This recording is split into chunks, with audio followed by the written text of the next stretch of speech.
Somewhere beneath the island of Crete, there is a place that has never been fully mapped. Ancient sources describe it as a structure so complex, so deliberately confusing, that no one who entered without guidance ever came out. Not because of the walls, because of what lived inside. For 3,000 years, historians called it a myth. Then archaeologists found the ruins, and what they discovered didn't make the story less disturbing. It made it worse. In the next few minutes, you're going to discover that the Labyrinth of Crete was not a fairy tale invented to scare children. It was real. It had a purpose. And that purpose was far darker than any myth suggests. You'll also discover that the labyrinth didn't begin and end in Greece. It appears independently in Egypt, in India, in the Americas, in medieval Europe, always built with the same obsessive intention, always hiding something at its center. The question isn't whether labyrinths existed. The question is, what were they really for? Before we go underground, we need to correct something almost everyone gets wrong. A maze and a labyrinth are not the same thing. A maze is designed to confuse, multiple paths, dead ends, wrong turns. A labyrinth has only one path, one single, winding, unbroken route that always leads to the center. You cannot get lost in a true labyrinth. You can only keep walking. This distinction changes everything about what the ancients were building. They weren't building traps.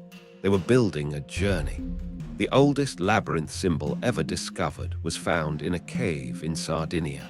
It dates back to 2500 BC, carved into rock by someone who had no contact with Greece, no contact with Egypt, no contact with the civilizations we associate with this symbol. The same symbol appeared in Cornwall, England, in Scandinavia, in Arizona, in India, separated by thousands of miles and thousands of years, all pointing inward, all leading to the same center. Ancient people across the entire world independently arrived at the same obsessive design. That is not a coincidence. That is something encoded in human consciousness so deep, we kept drawing it before we even knew why. The Greeks gave it a name. The Egyptians built one at massive scale. The Romans walked them as ritual. But the story that swallowed them all, the one that made the labyrinth immortal, began on a small island in the Aegean Sea, around 1700 BC, with a king who made a terrible deal with a god.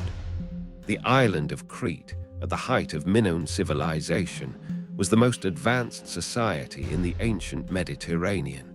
Running water, multi-story palaces, art of extraordinary sophistication. And at the center of it all, a king named Minos. Minos ruled through divine right. His legitimacy came directly from Poseidon, god of the sea. And Poseidon had given him a gift to prove it. A white bull of impossible beauty, sent from the ocean itself. The deal was simple. Minos would sacrifice the bull, and the gods would confirm his throne. Minos looked at the bull and decided to keep it. What happened next is where mythology and history begin to blur in ways that should make you uncomfortable. Poseidon, furious, cursed Minos' wife, Pasiphae, with an obsessive, unnatural desire for the bull. From that union, something was born that had no place in the natural world. The body of a man, the head of a bull, the Minotaur. Now here is where most people stop paying attention, because the story sounds like mythology at its most extreme. But stay with me, because the historical record underneath this myth is deeply strange. The Palace of Knossos, excavated by archaeologist Arthur Evans beginning in 1900, is real. It exists. You can walk through it today, and when Evans mapped it, he was stunned. The palace contained over 1,000 rooms, interconnected corridors that turned and folded back on themselves with no apparent logic, storage chambers that served as decoys, stairwells that led nowhere. passages that opened into walls. Evans called it, without hesitation, the original labyrinth. But the palace alone doesn't explain the myth. What explains the myth is what archaeologists found beneath it. In 1979, a separate network of tunnels was discovered under the hills near Knossos. Natural cave systems, artificially expanded. Passages carved by human hands going deeper and deeper into the earth. And in the deeper chambers, evidence of something that made the excavation team stop. Bones, human bones, arranged in patterns, some bearing marks consistent with ritual. The labyrinth wasn't just a palace. It was a place where something happened underground, something the Minoans did not put in writing. We know from Linear B tablets, the oldest written records of the Aegean world, that the Minoans practiced bull rituals at enormous scale. We know that the bull was their most sacred animal. We know that Knossos held ceremonies that outside civilizations described as terrifying. And we know that the Greeks who eventually conquered Crete came home with a story. A story about 14 young men and women sent from Athens as tribute, sent into the labyrinth, never to return. This tribute is described in detail by multiple ancient sources independently. 14 people, every 9 years, into the labyrinth. For what? The myth says, for the Minotaur. But myths don't emerge from nothing. They emerge from something that happened, something so disturbing that the only way to process it was to give it a monster's face. Let's talk about the Minotaur, not the creature from the myth, the thing the myth is describing. Throughout the ancient world, Egypt, Mesopotamia, Mesoamerica, it was common practice for high priests to wear the heads of sacred animals during ritual. They became the animal. They embodied the god. A Minoan high priest, performing sacred bull rituals in the underground chambers of Knossos, wearing a ceremonial bull head, seen by outsiders, in torchlight, in a corridor of a structure they could not navigate, is not a monster, but it would look like one. The name Minotaur itself is revealing. In Greek, Minotauros, Minos the king, Tauros the bull of Minos, not a creature, a title. The Minotaur may have been the name given to the bull priest who presided over the underground rituals at Knossos. The tribute from Athens, those 14 young people, may have been sacrificial offerings to a living religious institution, not eaten by a monster, consumed by a ritual. And then came Theseus. The myth tells us Theseus sailed to Crete as one of the 14, volunteered to face the Minotaur, and was helped by Ariadne, the king's daughter, who gave him a thread to navigate the labyrinth. He killed the Minotaur. He followed the thread back out. He freed Athens from its tribute. The thread of Ariadne, the clue, is where we get the modern word clue. Every mystery has a thread. Every labyrinth has a center. The question the myth is really asking is not, can you kill the monster? The question is, are you willing to go all the way in? Theseus survived the labyrinth, but he forgot to change his sail from black to white on the return voyage, the signal to his father that he was alive. His father, watching from the cliffs, saw the black sail and threw himself into the sea. The labyrinth doesn't just take the people you send into it. It takes something from the people who wait outside too. Here is what makes the labyrinth truly strange. Crete was not the beginning, and it was not the only one. Egypt, the ancient historian Herodotus, who actually visited it, described a structure near Lake Moeris in Egypt that he called, without hesitation, more impressive than the pyramids. 12 covered courts, 3,000 rooms, half underground, half above, walls covered in carvings, corridors connecting everything to everything in a pattern he could not understand. He called it the labyrinth. Egyptologists have searched for it for 2 centuries.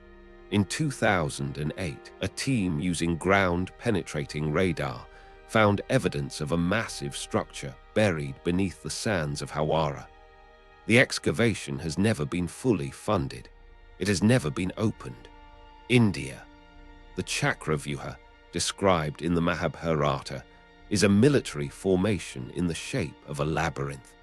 Soldiers arranged in concentric spiraling rings, designed so that anyone who entered could advance toward the center but could not find their way back out. It appears in a battle that may have taken place around 3000 BC. The same design, the same principle, the same trap. The Americas. The Tohono O'odham people of what is now Arizona have a sacred symbol called the Man in the Maze, a figure at the entrance of a labyrinth on his journey toward the center. The center, in their tradition, represents death and rebirth. The labyrinth is not a place you visit. It is the shape of an entire human life. Medieval Europe. When Christianity spread across Europe, the labyrinth didn't disappear. It was absorbed. Cathedral floors across France, Chartres, Reims, Amiens, were inlaid with massive stone labyrinths. Pilgrims who could not afford to travel to Jerusalem would walk the labyrinth on their knees as a substitute pilgrimage. The center of the labyrinth represented Jerusalem. The center represented God. The same design that held a monster in Crete held the holy city in France. The same single winding path, the same center. Every civilization that encountered the labyrinth asked the same question. What is at the center worth going through all of this to find? The labyrinth never disappeared. It changed shape. We build labyrinths today. We just don't call them that. Bureaucratic systems designed to exhaust you before you reach anyone who can help. Legal processes that wind and double back. Social structures that appear to offer a path forward while ensuring most people never find the center. Carl Jung, the psychiatrist who spent his career mapping the human unconscious, wrote extensively about the labyrinth. He believed the labyrinth is not an external structure. It is a map of the interior of the human mind. The winding corridors, the confusion of early life, the Minotaur at the center, the thing about yourself you have spent your entire life avoiding, the thread of Ariadne, the relationship, the insight, the moment of grace that makes the return possible. You cannot kill what lives at the center of your labyrinth without first being willing to find it. And you cannot find it without accepting that the path in is the same path out. There are no shortcuts. There are no alternate routes. There is only the thread and the willingness to keep walking. The Minoans built their labyrinth in stone. The Egyptians built one large enough to swallow a civilization. The medieval Christians built one on the floor of their most sacred spaces and walked it on their knees. Every culture, every century, every corner of the world, all building the same thing, all asking the same question. What is worth the journey? What lives at the center that we keep sending our best and bravest to find?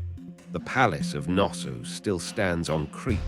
You can walk its corridors today. The underground chambers are closed to the public. The bones found in the deeper passages have never been fully catalogued.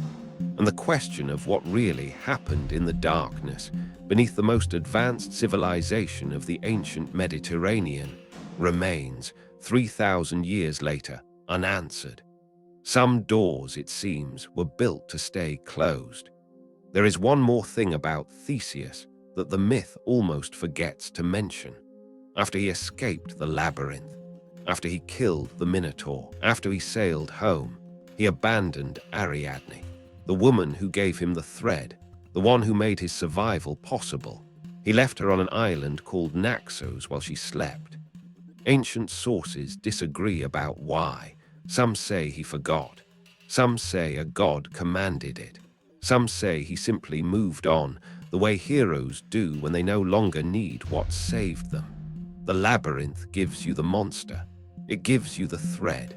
It gives you the way out. What it cannot give you is what you do with the light once you're back above ground. That part has always been up to you. The Labyrinth of Crete may be gone, but there is another structure, older than Knossos, larger than anything Evans discovered on Crete, that has never been excavated. A place where the labyrinth symbol appears not carved in stone, but carved into the landscape itself, visible only from the air, and pointing, according to the people who built it, not inward, but upward. That story is next.